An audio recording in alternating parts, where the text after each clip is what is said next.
Thank you for joining me for another Quick Hits conversation. I'm Dr. Robyn. With me today, I have Gary Fredericks, Jim Haile, and Dr. Bob Choat.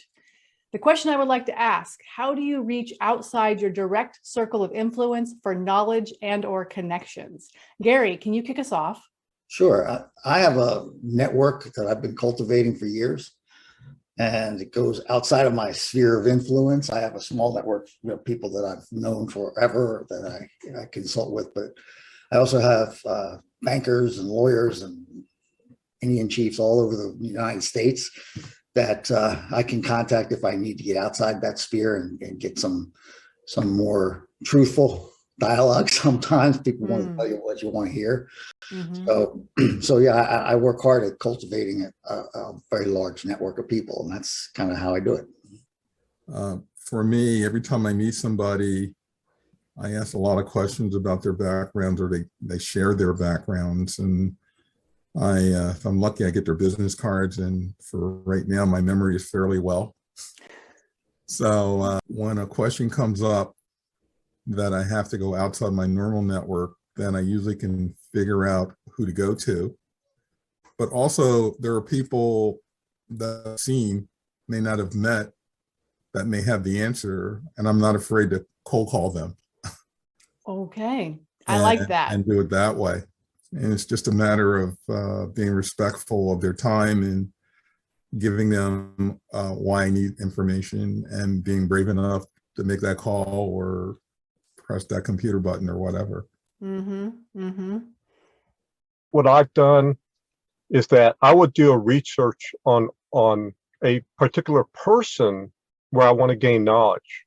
And if they've written a book, or they have other ways that they transmit knowledge, I would start there. Then I would reach out to them. For example, one of the ones I reached out to many years ago, I wanted to find out where he wrote a book called Endless Referrals, and I actually referred him to you, Bob Berg. So I reached out to him to find out more about that. Then we became friends. So that was good on that part. Yeah, one thing that I do is that, I obviously post these quick hits on LinkedIn.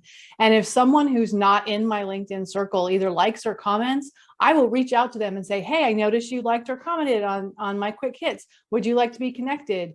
Or if one of you were to share it and then one of your network liked or commented, I would do the same thing. I would reach out to them and say, hey, would you like to be connected? I was recently on a post where someone tagged a whole bunch of people saying, hey, these people are leaders you should all follow.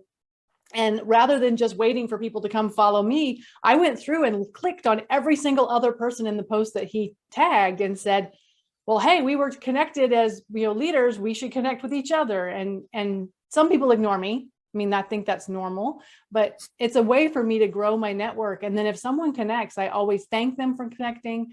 And then I ask them if I think there'll be a good fit, if they want to be on quick hits and if they want to get on a call. So I think to your point, both Jim and Bob, you made the point, reach out, do those cold calls, don't be shy.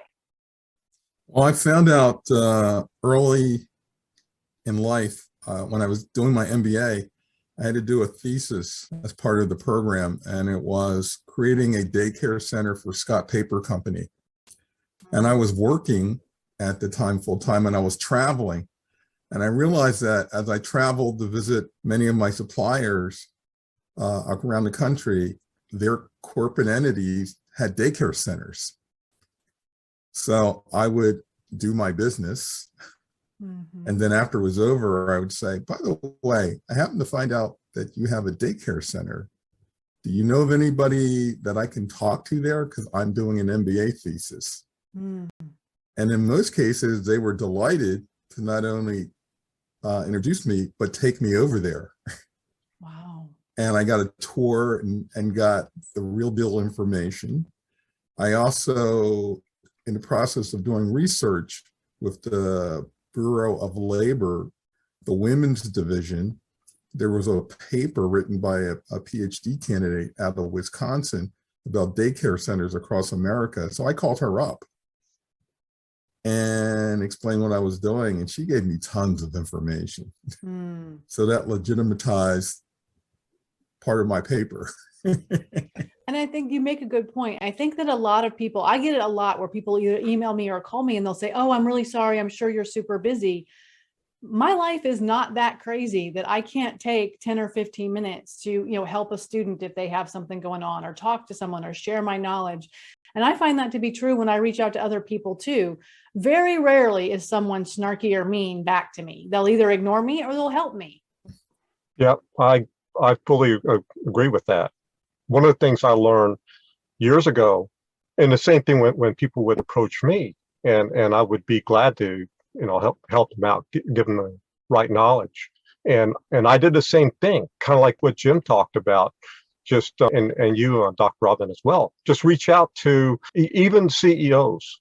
I mean, I can recall back in the mid-90s, and I talked about this before, I got to spend 30 minutes with Coach Wooden, and he just it was a great experience, and many others, even going back. I like the fact what Jim talked about, also going out and gathering information about a particular thing. So, and I learned early on in my life when I was in a Marines, part of Force Recon, we also do regular reconnaissance, and that's gathering information, gathering intelligence. And we do that by asking questions as well with the locals to find out what was happening. Gary, at the beginning, you said you have a pretty wide network. I'm really interested in how did you cultivate that, and how do you continue to cultivate it? Well, I started when I was a lot younger and more energetic. I read a lot of things. I'm interested in science, and so I just reach out to people that write articles. If I'm interested in either the topic of the article or someone that they were quoting in the article, I'll contact them and say, hey, put me in touch with this person. I really would like to talk to them. And so, I, in my early career, was working on Wall Street, and I was traveling a lot. And so I met a lot of people, and, I'm a people person, I guess. And so, I would contact them and follow up emails. And before you know it, we're communicating back and forth about questions and things like that. So it's just 40 years of pounding the pavements. And you make a really good point that articles usually have at the bottom of them, if you go look at the byline, they have an email and a way to contact the author, and you can reach out to them. Again, you might be ignored, but then you're in no worse shape than you were if you did nothing. So why not reach out? And I've been quoted in articles and had people say, reach out to me and say, I saw this quote by you. I'd love to have a conversation. And again, I make time to do that. If someone takes the time to find me, then I make time to have a conversation with them. And sometimes they're just trying to sell me something, and I'm like, well, that was a waste of my time. And sometimes they legit want to have a conversation. And I'm willing to take the risk that someone is going to abuse my generosity and try to sell me when they say they just want to have a conversation, for the benefit of having those conversations that turn out to be really interesting. Yeah, all they can say is no, Yeah. Jim, if someone reaches out to you, all three of you, I think I got in touch with by basically going on LinkedIn and saying, hey, would you like to talk to me? And I think all three of you did. Jim, we did that most recently. I think you were the most recent. How was that for you, for me to reach out and just say, hey, come talk to me? I have a favorite saying. I am a pinball bouncing off the bumpers of life. There are times I may just touch that bumper momentarily.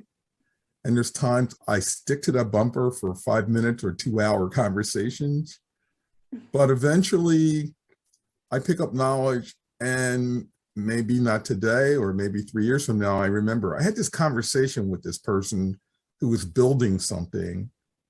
Let me go call them up, or let me send so-and-so over to them. And it might be beneficial to the other third party. And it usually works out pretty well. So I'm very appreciative of knowledge and the use of knowledge and seeds, growing seeds of or trees of information, as I call it. Yeah, it sounds like what we're saying is to grow your network is to be curious, go out, ask questions, and then also be willing to share that knowledge with others when they reach out to you. It sounds like all four of us, that's kind of the way we've grown our network, is the way we continue to grow our network. So that is our 10 minutes. I'm going to cut us off there. Thank you so much for having this conversation with me. I appreciate it. And I am so glad that you are part of my network. We'll talk again soon.